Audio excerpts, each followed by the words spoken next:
요한복음 1장 1절은 이렇게 말씀합니다. 태초에 말씀이 계시니라. 이 말씀이 하나님과 함께 하셨으니 이 말씀이 곧 하나님이시니라. 밑으로 14절로 내려가니까 말씀이 육신이 되어 우리 가운데 거하셨다. 말씀이신 그분이 육신을 입고 이 땅에 오셨고, 빌립보서 2장 6절에 보니까 그는 근본 하나님의 본체시나 하나님과 동등됨을 취할 것으로 여기지 아니하시고 오히려 자기를 비워 종의 형체를 가지사 사람들과 같이 되셨고 사람의 모습으로 나타나서 자기를 낮추시고 죽기까지 복종하셨다. 이렇게 말씀하십니다. 말씀이신 그분이, 하나님이신 그분이 사람의 모습으로, 그래서 이 땅에 오셨는데 완전하신 하나님, 완전하신 사람으로 이 땅에 오심을 기억하며 기뻐하며 감사하며 예배드리는 것이 성탄일입니다. 12월 25일이 성경에 성탄절이라고 없습니다. 안 나왔습니다. 그리고 추측해봐도 12월 25일이 아닐까 이런 얘기는 전혀 없습니다. 다만 로마가 기독교를 국교로 만들면서 국교는 다른 종교를 섬길 수 없기 때문에 이제 그동안 그들이 늘 섬겼던 우상 숭배의 디데이였던 12월 25일 태양신을 숭배하는 날, 그날을 할 수가 없으니까 허전하니까 예수님 생일을 거기다 갖다 넣어서 성탄절을 지키게 됐습니다. 그래서 우리는 성탄절을 지킬 때 날짜가 중요한 의미를 부여해서는 안 됩니다. 우리는 날짜가 중요한 게 아니라 예수님의 오심이 중요한 겁니다. 그분은 왜 오셔야만 했는가? 그분은 왜 사람의 모습으로 오셔야만 했는가? 그 이유를 우리가 잘 새기는 날이 되어야 되고, 갈라디아서 4장 4절에 보니까 때가 차매 하나님이 그 아들을 보내사 여자에게 나게 하셨다는 것입니다. 우리의 구원자이신 예수 그리스도가 이 땅에 오신, 우리를 구원하러 오셨기 때문에 우리에게 있어서는 예수님의 오신 날이 특별한 날이고 특별한 의미가 있다는 것입니다. 오늘 본문은 밤에 문 밖에서 양떼를 지키던 그런 목자들에게 천사가 나타나서 성탄의 기쁜 소식을 전해줍니다. 근데 이 내용 중에 하나님께서 우리에게 왜 예수 그리스도가 오셔야 했는가를 우리에게 보여주는 말씀들이 기록되어 있습니다. 오늘 첫째로 우리는 모든 사람에게 미칠 큰 기쁨의 좋은 소식이 바로 성탄의 소식이라는 것입니다. 오늘 그 중에 10절을 같이 읽어볼까요? 10절에 보니까 천사가 이르되 무서워하지 말라. 보라, 내가 온 백성에게 미칠 큰 기쁨의 좋은 소식을 너희에게 전하라. 모든 사람에게 미칠 큰 기쁨의 좋은 소식은 이 세상에 딱 하나밖에 없는 것 같아요. 왜냐하면 모든 소식은 상대성으로 들리기 때문에 그렇습니다. 8.15는 우리 민족에게 좌우지간 모든 사람이 나와서 기뻐할 정도로 우리에게는 해방의 날이었습니다. 그러나 일본에게는 패망의 날이었습니다. 우리에게는 기쁨의 소식이지만 그들에게는 슬픈 소식이었습니다. 최근에 아주 한일 문제가 많이 뜨겁습니다. 환일 때문에 정말 아파하고 힘든 사람들이 있습니다. 오를수록 더 아파지고 힘들어지는 사람들이 있는 반면에 오를수록 코에 웃음이 나오는 사람들도 있습니다. 이 세상에 있는 모든 소식들은 전부 다 상대적이기 때문에 기뻐하는 사람이 있으면 슬퍼하는 사람이 있고 좋아하는 사람이 있으면 나빠하는 사람이 반드시 있습니다.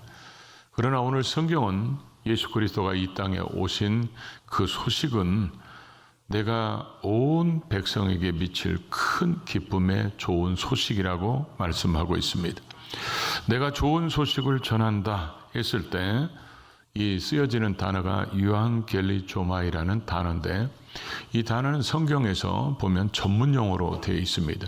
이 단어가 쓰여지면 하나님 나라가 도래했다는 의미고, 이 단어가 쓰여지면 예수 그리스도가 우리에게 구원자로 오셨다는 그 구원의 소식을 전하는 단어로 쓰여졌고, 하나님의 백성들이 이제는 구원의 날이 열렸다, 이런 의미로 쓰여진 단어입니다.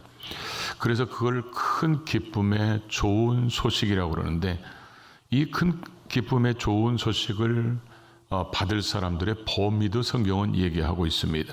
그래서 14절에 보니까 내가 온 백성에게, 모든 사람에게, 모든 민족에게, 모든 죄인에게. 왜 그러냐? 이 세상에는 의인이 없나니 한 사람도 없고 모든 사람이 죄를 범했기 때문에 그 죄의 싹으로 사망에 이른 자들이기 때문에 이 땅에는 모든 죄인은 예수님이 오시지 않으면 구원의 길이 없습니다. 오직 예수님만이 우리에게 구원을 주실 수 있기 때문에 이 땅에 있는 모든 죄인들, 사망 가운데 있는 자들에게는 모든 사람에게 미칠 큰 기쁨의 좋은 소식은 바로 예수 그리스도가 이 땅에 오셨다는 것입니다. 그래서 너희들을 사망에서 이제 건진받을 수 있고 죄에서 사함받을 수 있는 길이 열리고 이제 하나님의 자녀가 되는 길이 열리게 되고 이제 예수 그리스도를 믿음으로 우리에게는 달라지는 것들이 너무 많기 때문에 성경을 그것을 우리에게 굿뉴스, 유앙겔리온, 좋은 소식이라고 표현하고 있습니다. 근데 이 좋은 소식이 어떤 소식이냐? 바로 성경대로 그리스도께서 우리를 위해서 죽으시고 장사 지낸 바 되었다가 성경대로 우리를 위해서 부활하신 이 소식, 이 복음이 우리에게 가장 기쁜 소식이라는 것입니다. 이 복음은 우리에게 구원의 길이 열렸고 이제 구원받을 수 있기 때문에 천국 갈 수 없는 우리들에게 천국 갈 수 있는 길이 열렸다는 것입니다. 그래서 예수님께서 내가 곧 길이요 진리요 생명이니 나로 말미암지 않고는 아버지께 올 자가 없느니라. 그런 예수님께서 이 땅에 오셔서 죄인들에게 구원의 길을 열어주셨기 때문에 이 땅의 죄인들에게는 가장 큰 기쁜 소식은 예수 그리스도가 오셨기 때문에 모든 백성에게 미칠 큰 기쁨의 소식, 이렇게 성경은 정의하고 있습니다. 그러고 나서 두 번째 11절에 보니까 예수님께서 자신 때문에 오신 것이 아니라 우리 때문에 오셨다고 말씀하고 있는데 11절을 같이 읽어볼까요? 오늘 다윗의 동네에 너희를 위하여 구주가 나섰으니 곧 그리스도 주시니. 오늘 다윗의 동네에, 이게 그냥 쏘는 게 아닙니다. 예수 그리스도가 이 땅에 오신 것은 하나님의 계획대로 오셨고 이미 하나님이 세우신 종들을 통해서 여자의 후손으로 이 땅에 오실 메시아가 오실 것이라고 창세기 3장 15절에 예언한 이후로 이사야 선지자를 통해서 보라 처녀가 잉태하여 아들을 낳을 것이요 처녀가 낳을 것이요 아들을 낳을 것이요 그 이름을 임마누엘이라고 할 것이라고 예수님 탄생 760년 전에 예언되어 있고 미가서 5장 2절에 보면 다윗의 동네인 베들레헴에 탄생하게 될 것이라고 하나님은 미가 선지자를 통해서 말씀하셨습니다. 그가 태어날 장소까지, 태어날 성별까지, 태어날 이름까지 이미 오시기 700년부터 그의 이름이 기록되고 있다는 거예요. 근데 그런 예수님이 오늘 본문에 보니까 너희를 위하여 오셨다. 우리를 위하여 구주로 오셨다는 것입니다. 예수 그리스도가 이 땅에 오신 것은 예수님 자신 때문에 오신 게 아닙니다. 하나님 때문에 오신 것도 아닙니다. 하나님은 그냥 죄인들은 법대로 심판하면 됩니다. 그러나 죄인인 우리들을 사랑하셔서 죄에서 건져주시고 사망에서 건져주시고 지옥 가지 않고 천국 가게 하시려고 오셨다는 것입니다. 그래서 너희를 위하여 이 나를 위하여 예수님이 오셨다. 이 말씀을 들을 때 저는 정말 감격스럽더라고요. 기쁘고 나를 위해서 예수님이 오셨다. 그래서 옛날에 이런 찬양 아마 주일학교 다니신 분들은 많이 불렀을 거예요. 아름다운 이야기가 있네 구세주의 사랑 이야기 영광스러운 천국 떠난 사랑 나와 같은 죄인 구할 주님의 그 사랑은 정말 놀랍네 오 주님의 그 사랑은 정말 놀랍네 나를 위한 그 사랑. 주님의 사랑이 놀라운 게 아니라 아무 표정 없이 부르는 여러분이 더 놀랍네요. 예, 저는 이 설교를 다시 한번 새벽에 정리하면서 너무 기뻐가지고 일어나서 춤을 추면서 놀랍네 막 그런데 여러분들은 아무 마치 내가 지금 여기 잔치집인가 초상집인가 예수님의 생일을 축하하는가 예수님을 돌아가셔서 오는 건가 참 많이 헷갈립니다. 그런데 예수님께서 우리를 위해서 오셨는데 뭐 때문에 오셨다고요? 너희를 위해서 오셨는데 너희의 뭐가 되시려고? 구주가 되시려고, 우리의 구원자가 되시려고 오셨다는 것입니다. 예수님께서 십자가에서 피 흘려 죽으시고 부활하심으로 그 피로 우리의 모든 죄가 다 씻어져서 죄 사함 받고, 그 부활하심으로 예수님이 자기 죄 때문에 죽은 게 아니라 우리 죄를 대신해서 죽으셨다는 것이 부활하심으로 확증하고, 그분이 부활의 첫 열매가 되셨기 때문에 우리도 부활하게 되는 그런 놀라운 은혜를 입게 됐다는 거죠. 그래서 예수 그리스도를 믿으면 죄인이었던 우리가 의인이 되고, 사망에 있던 우리가 생명을 얻게 되고 영생을 얻게 되고, 마귀의 잔해했던 우리가 하나님의 자녀가 되고, 지옥가로 우리가 천국으로 옮겨지는 그런 놀라운 은혜와 복을 누리게 됐습니다. 그래서 예수님의 죽음은 나의 죽음이고 예수님의 부활은 나의 부활이기 때문에 이 예수 그리스도를 나의 구원자로 믿으면 구원을 받습니다. 내 마음속에 예수 그리스도가 나를 위해서 죽으시고 부활하셨다는 것을 믿으면 우리의 마음 가운데, 마음의 구유 속에 예수 그리스도가 성령으로 들어오시는 그날, 그게 진정한 성탄절입니다.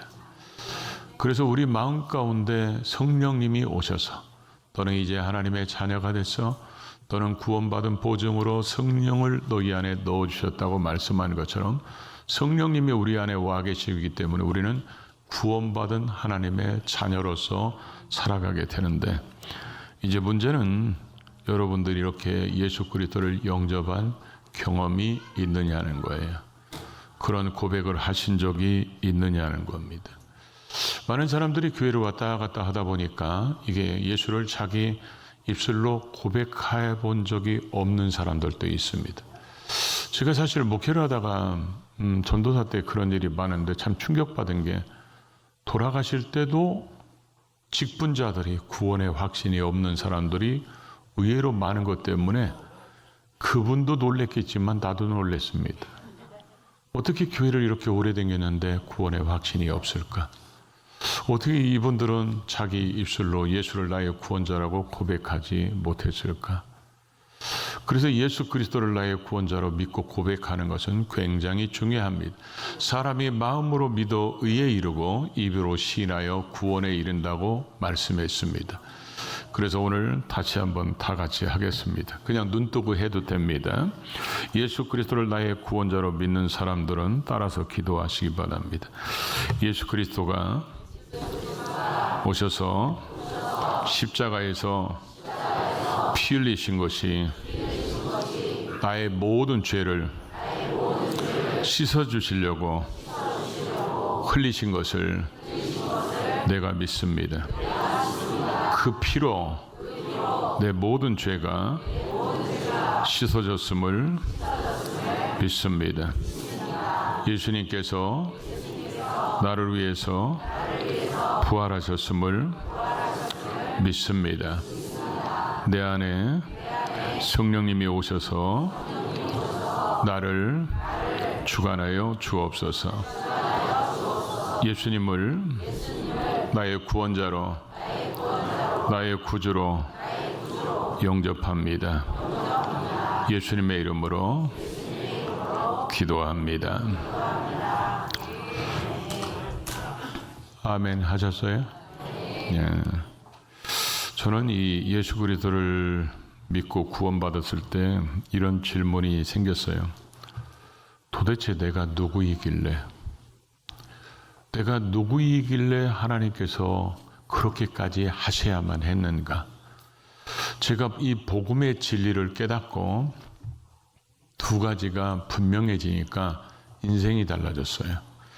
하나는 뭐냐면, 도대체 내가 뭘 했길래, 내가 아무리 내 인생을 돌아봐도 내가 주를 위해서 한 거는 아무것도 없는데 도대체 왜 그분은 나를 위해서 예수 그리스도를 십자가의 그 아픔과 고통, 그 비웃음과 조롱을 당하면서까지 그렇게 죽게 하셔서 내 죄를 씻어줄 정도로 나를 사랑하셨는가? 그 하나님이 나를 얼마나 사랑하셨기에 내가 내놓을 수 있는 건 하나도 없음에도 불구하고 오직 예수 그리스도의 그 피값으로 구원하심은 이유는 딱 하나밖에 없어요. 그분이 나를 사랑하신 것. 도대체 그분은 왜 나를 사랑하셨을까? 그분을 얼마나 나를 사랑하셨으면 예수를 나의 구원자로 주셨을까? 그래서 내가 예수 그리스도를 믿고 구원받으니까 두 가지가 달라졌다고 그랬죠. 하나는 뭐냐? 나는 하나님 보시기에 정말 소중한 존재구나. 하나님 보시기에 예수 그리스도를 십자가에 못 박아 죽게 하실 정도로 내가 하나님 앞에 가치 있는 사람이라는 거예요. 그래서 하나님이 보시기에 정말 보물 같고 가치 있고 소중하고, 그래서 하나님이 나를 자기 눈에서 떼려야 떼지 못하는 온통 관심을 나에게 두고 하나님께서 내게 사랑을 베푸시는 그런 하나님이다. 그런 하나님인 걸 알고 나니까 나도 그 하나님을 사랑해야지. 그러다 보니까 10계명을 예수님이 2계명으로 요약했잖아요. 마음을 다하고 힘을 다하고 뜻을 다하고 목숨을 다하여 주 너의 하나님을 사랑하라. 이게 뭔 말인지 이해를 되고 그렇게 사는 것이 뭔지를 알게 됐다는 거죠. 두 번째로는 내가 살아가다 보니까 그런 하나님이 나를 사랑하신다는 그 놀라운 신앙의 자긍심을 갖고 살아가는데, 내 앞에 있는 사람들은 늘 나를 기쁘게 해주는 사람들이 아니더라는 거예요.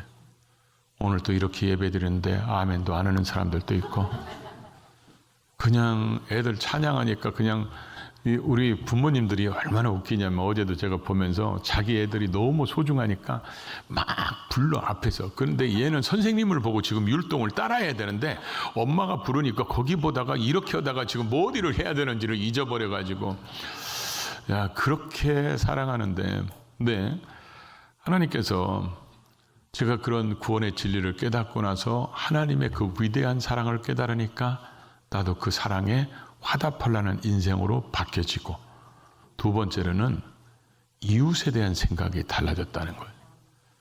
전에는 꼴보기 싫은 사람들도 있고, 아이고 저 인간 죽지도 않나? 귀신들은 다 어디로 소풍 갔어? 이렇게 생각하던 사람들도 있었는데, 이 복음의 진리를 깨닫고 나서는요, 그 사람들을 보면, 특별히 신앙 가운데 있는 사람들을 보면 저분을 하나님이 사랑하셔서 저분 때문에 예수님을 보내시고 저분 때문에 예수님을 죽게 하셨는데, 그렇게 하나님의 온통 사랑과 관심이 저 사람에게 있는데 내가 그 사람을 미워하면 하나님이 기뻐하실까?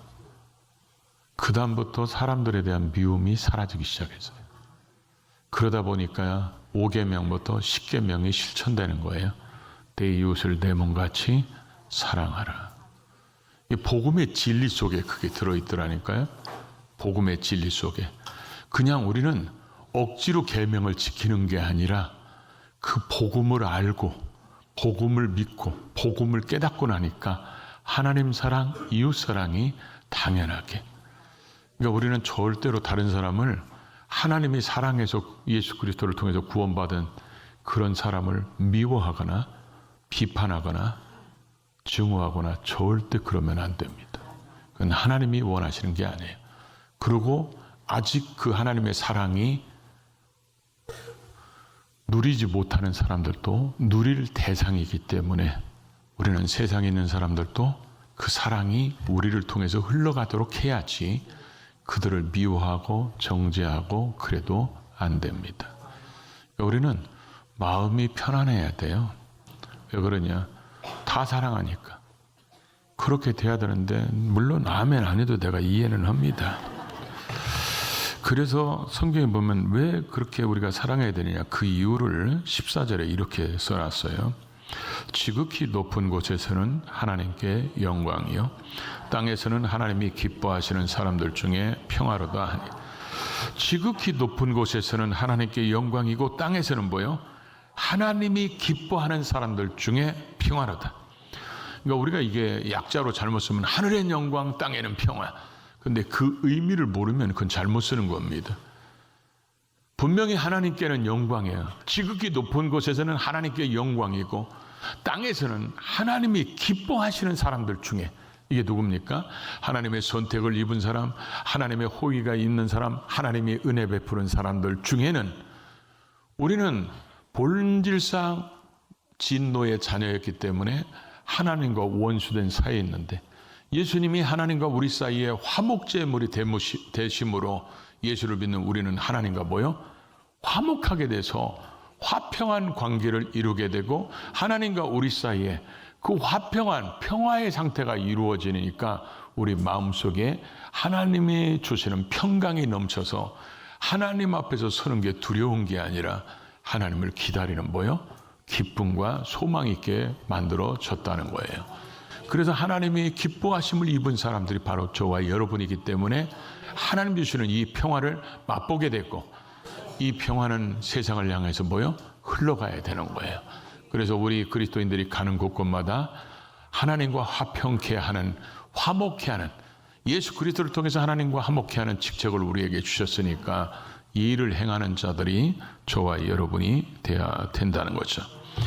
여러분, 성탄절은 우리는 신앙 안에서 사는 사람들은 잘 모르지만 신앙 바깥에 있는 사람들은 먹고 마시고 즐기는 날.